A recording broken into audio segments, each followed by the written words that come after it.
بنی تیم اللہ کے غلام مہاجر ابو الحسن نے کہا کہ میں نے زید بن وہب جہنی سے سنا، وہ ابو ذر غفاری رضی اللہ تعالی عنہ سے نقل کرتے تھے کہ انہوں نے کہا کہ ہم ایک سفر میں رسول اللہ صلی اللہ علیہ وسلم کے ساتھ تھے۔ مؤذن نے چاہا کہ ظہر کی اذان دے، لیکن آپ نے فرمایا کہ وقت کو ٹھنڈا ہونے دو۔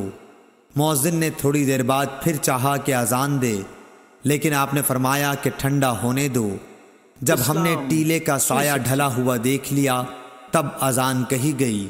پھر نبی صلی اللہ علیہ وسلم نے فرمایا کہ گرمی کی تیزی جہنم کی بھاپ کی تیزی سے ہے، اس لیے جب گرمی سخت ہو جایا کرے تو ظہر کی نماز ٹھنڈے وقت میں پڑھا کرو۔